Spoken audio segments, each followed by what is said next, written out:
Party చేసుకుందాం రా వరెవ bumper offer అని ఫిదా అయ్యాడు. ఫ్రెండే కదా అని పిలవగానే వెళ్ళాడు. గ్లాసులు గలగలమన్నాయి. ఇద్దరు పిచ్చాపట్టిగా మాట్లాడుకున్నారు. కానీ ఆ ఇద్దరిలో ఒక్కరే సేఫ్గా ఇంటికి చేరుకున్నారు. మరి రెండో వ్యక్తి ఏమయ్యాడు? మర్డర్ అయ్యాడు. కానీ ఆ నిజం బయటకు రాలేదు. బట్ సోను ఎంట్రీతో మిస్టరీ వీడింది. మద్యం తాగడం హానికరం, మైకం సంగతేమో కానీ మాట పెరిగితే మ్యాటర్ మర్డర్ వరకు ఖాయమన్నట్టుగా మారింది పరిస్థితి. కడప స్వరాజ్ నగర్ ఏరియాలో ఇటీవల వెంకటయ్య అనే వ్యక్తి అనుమానాస్పద స్థితిలో చనిపోయారు. శివారులో చెట్ల పొదల మధ్య శవాన్ని చూసిన స్థానికులు పోలీసులకు సమాచారం ఇచ్చారు.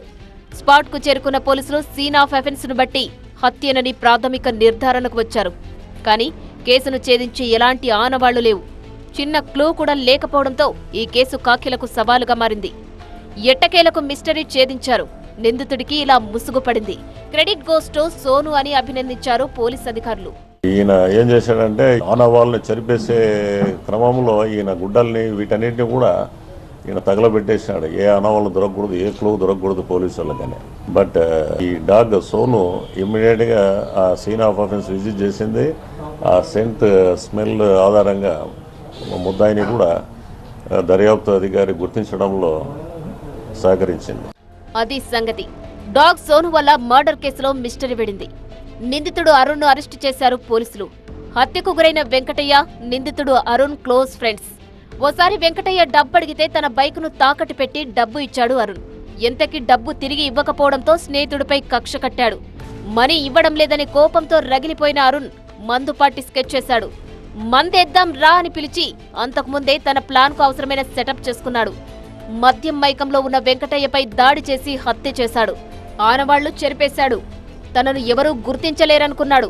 నిజంగానే ఎవరూ అనుమానించలేదు. ఖాకీలకు ఆనవాళ్లు దొరకలేదు. ఇక కేసు క్లోజ్ అనుకున్నాడు అరుణ్. కానీ డాగ్ సోను ఎంట్రీతో డామిట్ కథ అడ్డం తిరిగింది. ఈ నెల 11వ తేదీ రిమ్స్ పోలీస్ స్టేషన్ పరిధిలో ఈ శ్రీరామ్ నగర్కు చెందిన వెంకటయ్య అనే అతన్ని అతి కిరాతకంగా ఈ ఎన్జిఓ ఫ్లాట్స్, ఖాళీగా ఉన్న ఎన్జిఓ ఫ్లాట్స్ దగ్గర అతి కిరాతకంగా హత్య గావించబడినాడు. హత్య కేసులో ఎటువంటి క్లూస్ కూడా లేవు.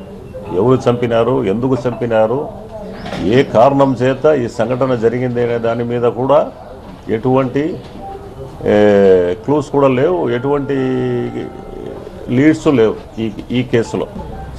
సోను అదేవిధంగా డాగ్ హ్యాండిల్ అయిన సుధీర్ గారు ఆధ్వర్యంలో డాగ్ సోను దీంట్లో ఇమ్మీడియట్గా సీన్ ఆఫ్ అఫెన్స్కు తెప్పించబడ్డారు. ఆ డాగ్ సోను ఇమ్మీడియట్గా ఈ ముద్దాయిని ట్రేస్ చేయడంలో అత్యంత చాకచక్యంగా దర్యాప్తు అధికారికి కేసు దర్యాప్తులో సహకరించింది. నిందితుడు అరుణ్ కు ఓ మైనర్ సహకరించినట్టు దర్యాప్తులో తేలింది. అతన్ని అదుపులోకి తీసుకుని జువైనల్ హోమ్ కు తరలించారు. డాగ్ సోను సీన్లోకి రాకపోతే ఈ కేసులో మిస్టరీ బిడ్డం అంత ఈజీ అయ్యేది కాదు. వెంకటయ్యతో మందుపాటి ముచ్చట మూడో కంటికి తెలియకుండా జాగ్రత్త పడ్డాడు నిందితుడు అరుణ్. ఆనవాళ్లు లేకుండా, ఫింగర్ ప్రింట్స్ చిక్కకుండా ఖతర్నాక్ స్కెచ్ చేశాడు. పగ చల్లారింది. ఇక నిజాన్ని కూడా సమాధి చేశాననుకున్నాడు. కానీ డాగ్ సోను అతడి ఆటలు కట్టించింది. సోను సహకారానికి ఖాకీలే కాదు, పబ్లిక్ కూడా ఫుల్ ఫిదా అయ్యారు. నేరస్తుడు ఎంతటి వాడైనా, ఎంత పకడ్బందీగా నేరం చేసినా సరే చట్టానికి చిక్కక తప్పదు. అందుకు ఈ ఘటనే నిదర్శనం. Hats off to Sonu.